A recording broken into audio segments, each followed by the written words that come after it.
Welcome to Story Time with Big Ideas for Little Voices.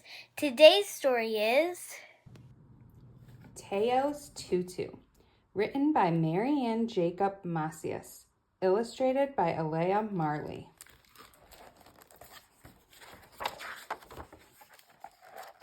Teo entered his first day of ballet class holding Amma's and Papi's hands. These were the hands that twirled him during the cumbia and waved the bhangra beat when they all danced at home. But ballet was nothing like cumbia or bhangra. As Teo peeked inside the studio, his stomach felt topsy-turvy.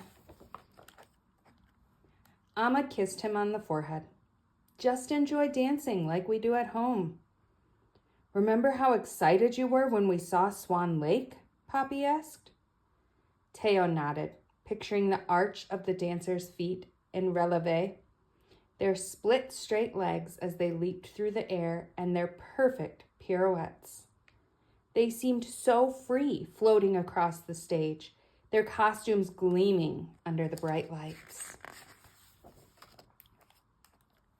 Miss Lila patted the spot on the floor next to her. Teo sat down. Finn pointed to Teo's tutu. "Why are you wearing that?" "Because it's pretty," Teo replied. Miss Lila smiled. "I wish I had a tutu like that." Tinkling piano notes filled the studio as the class stretched their arms up and side to side. They touched their toes and made butterfly wings with their legs.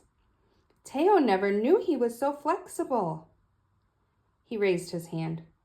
"When do we split in the air?" "It takes a lot of practice to perform a grand chade," Miss Lila answered. "First, we have to learn the basic positions."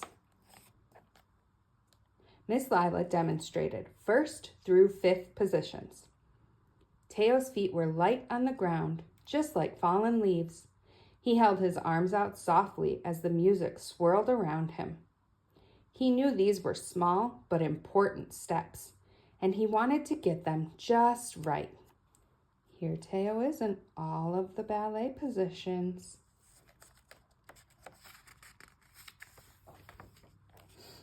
Each week in class, Teo learned new movements. He loved how his ballet slippers hugged his feet like vines coiled around a tree, and the way his tutu swayed like the autumn breeze. He couldn't wait to perform on stage, under the lights in a fancy costume, before a real audience. At home, Teo practiced. His arms and legs were ocean waves flowing. The music was the current guiding him. Soon, he could stand on his tiptoes in releve. But arabesque was so hard. He kept losing his balance. Whoa! One day, Miss Lila had an announcement. "Our costumes for the recital have arrived." The class waited excitedly for her to open the box. Small packages of sparkly lavender skirted leotards and silver shirts with black pants emerged. "Please choose the costume you'd like to perform in," Miss Lila said. Teo knew which costume he wanted to wear. The tutu reminded him of the peonies outside the conservatory where they saw Swan Lake, with their layers and layers of petals.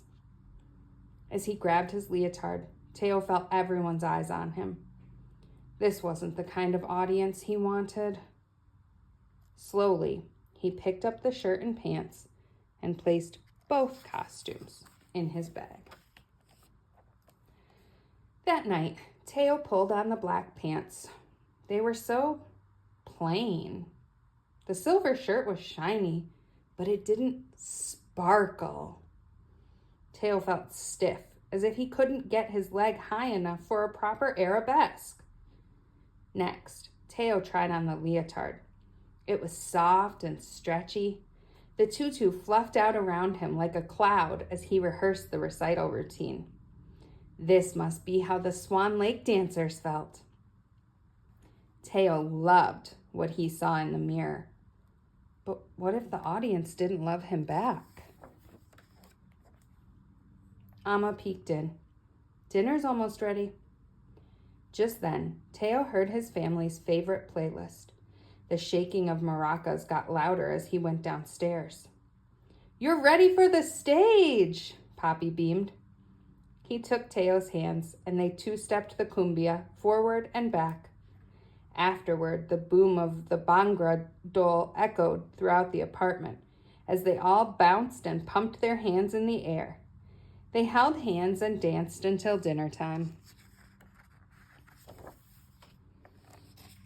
When Teo arrived at the recital the next day, he slowly approached his class backstage, then paused. His stomach did forte. Amma knelt down.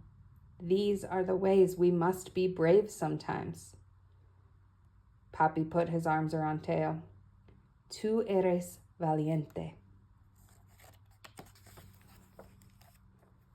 Teo pictured himself at home, dancing with Amma and Papi. In his head, he heard the dole drum as they danced bhangra. He imagined the way his hips shook like maracas when they danced the cumbia. He remembered the Swan Lake dancers gliding from one end of the stage to the other. Most of all, Teo thought about how much he loved to dance. Miss Lila gathered her dancers. You look perfect, Teo, she said. They walked onto the dark stage together, hands clasped. When the curtain opened, Teo's arms and legs knew just what to do. He fluttered around the stage, his costume twinkling under the warm lights. His arabesque was poised and balanced. The music stopped. The audience was on its feet, cheering. Teo's heart felt bigger than his whole body.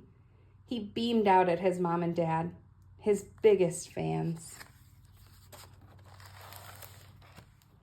The end. Thank you for listening. Please like and subscribe. Comment for other books you want us to read.